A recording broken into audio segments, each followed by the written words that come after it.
Hey guys, I'm Rachel O'Leary and it's time for a Tuesday tip. Today we are going to continue the tubbing series. I finally have a break in the weather so I can get outside, and we're going to plant some planters, modify some of the tubs, and try and get things going.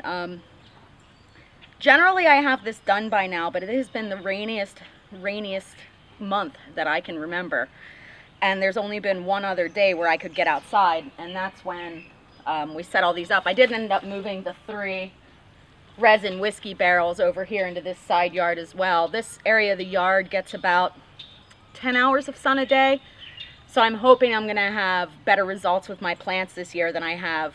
Each year I tend to move it around and try something new.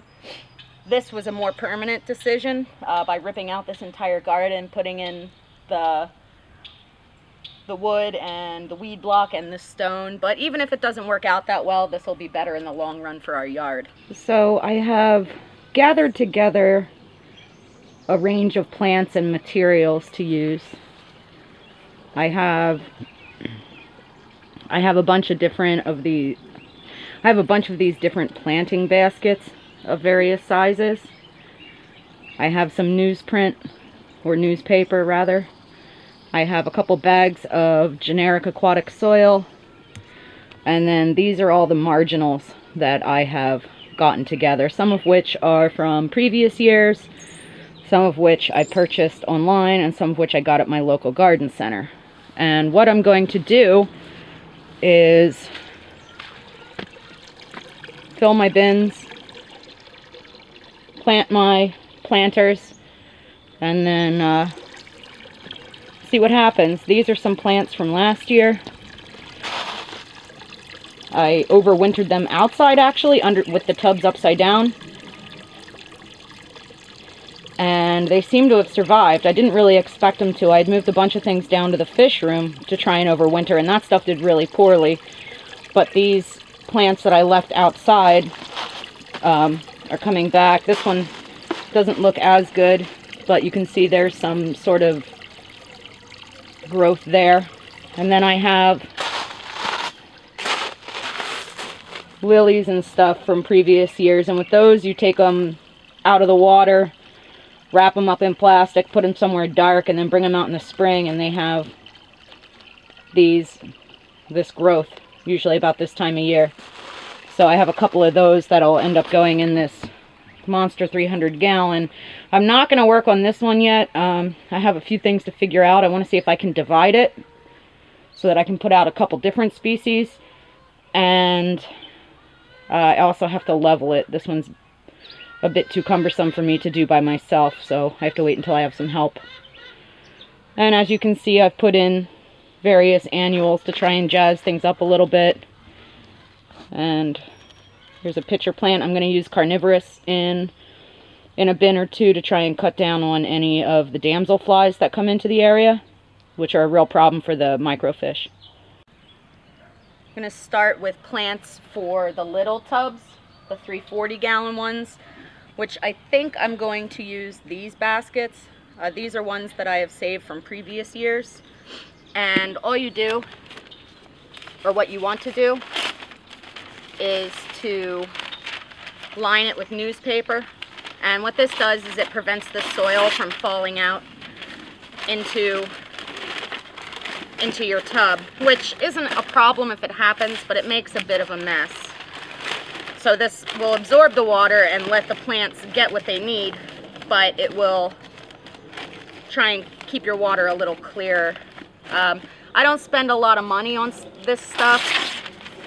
I just want a good environment for my fish to breed. So I'm not like an advanced gardener here. I'm not going to do anything fancy. I'm not going to be using super expensive rare plants. My goal is to have a good mix of plants that are underwater that will be a spawning media. Things like parrot's feather, bacopa,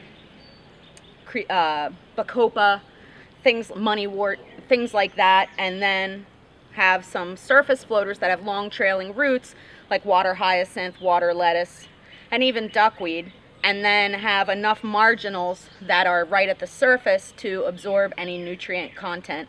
And those also will provide some cover for young fish. So I've ordered a bunch of stuff, and I've gone to my local garden store, which I showed you guys. And then I've split some from my container, my preform pond that I have as well. And I'm just going to do a mix of plants. Everything that I have for the most part will flower or have some sort of aromatic quality. That just sort of gives it a better aesthetic appeal. But again, I am not a master aquatic gardener here, so we'll have to see how it turns out. So after you line your basket with paper, you want to add some soil, about half full, just like planting a house plant.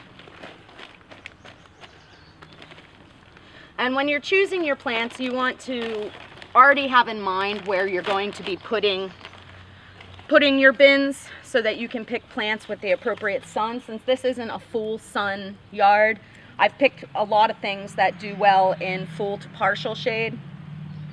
Bloody dock is a really good one. Lizard tail is a good one. The water hyacinth and lettuce are a really good one. And most of them come in these little pots that you have to get them out of. This one's pretty root bound.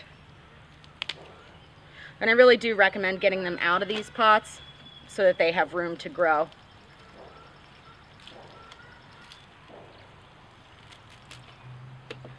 And just like with a house plant, you want to make sure that you sort of soften up that root ball so that it can take to your soil. Some of these I'll be able to split as well. This one I think I'm going to leave in its entirety.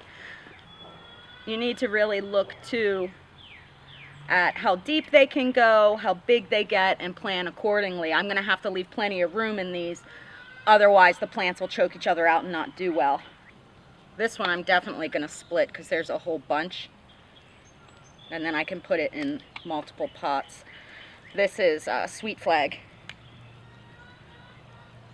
which gets, I don't know, maybe about a foot or so tall, so it's good for the middle of a container. You also want to pull off any dead or damaged leaves at this point. And if you were going to use fertilizers, you would put a root tab in there now. I accidentally left mine out in the rain, so they got ruined.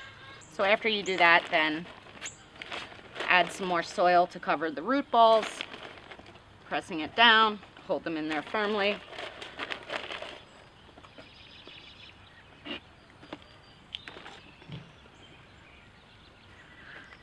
And then I like to take some creeping Jenny and put it on the edge to trail across the water's surface.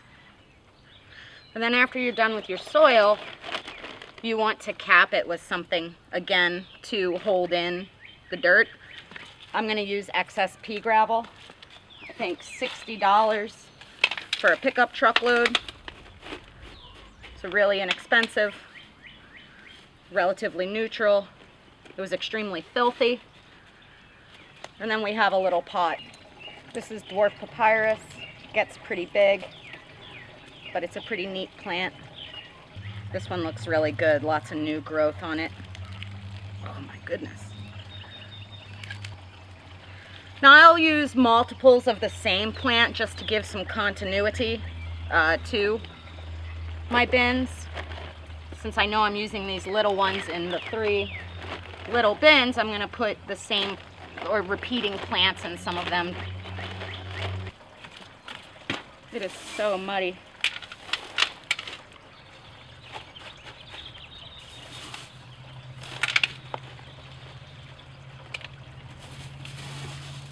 You want a pretty good thickness of this gravel so that the dirt doesn't seep through. It's kind of like doing a dirted tank. You need to make sure that that doesn't come in. Oh, some creeping Jenny. Another one. There's lots of different ways to do this. The way I do it is by no means the only way, or maybe even the best way. I've been putting containers out since we moved to this house, which will be 10 years in June. And, you know, I just think that it's a really fun way to try new things. with fish, with plants, with the hobby, and it adds like a visual, an extra visual thing to your yard, and I don't know, it's just fun. I'm gonna do the third bloody dock. I'm not sure why the other day my garden store had it listed as bloody vomit. That was pretty disturbing. I do save all the little cards so I can remember, take notes and remember what worked from year to year. I haven't tried this dwarf papyrus in a few years because it didn't like the placement that I've had my bins the past couple years. This is four-leaf clover, which, you know, is often used in the aquarium, and there's a lot of aquarium plants as well that really do well grown this way. So in these little pots, I'm mixing the smaller plants, and that's because these pots, or those bins, are sort of to the front of this garden. With the bigger bins that are placed in the back, I'll use some of the taller plants. Number 3. Now in previous years I've used these pavers and rocks to elevate the pots to the correct level. This year I'm going to try something new because those take up valuable real estate in the bins. So I've drilled holes at the top, and I'm going to use zip ties and just hook the containers with zip ties so that their roots are in the water but the plants don't get too wet. So I have drilled holes in the tops and zip tied in all the various pots that I potted.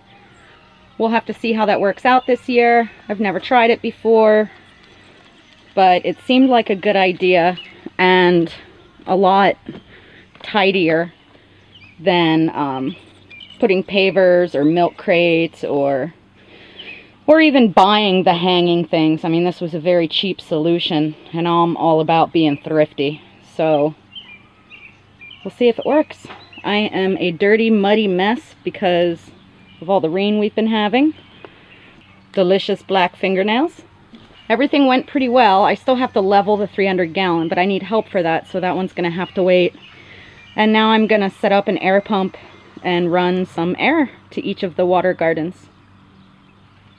Thanks for watching. Make sure you stop by my Facebook as well as my website, MsJinx.com, where you can find my upcoming speaking engagements, my current stock list, and information on all things nano.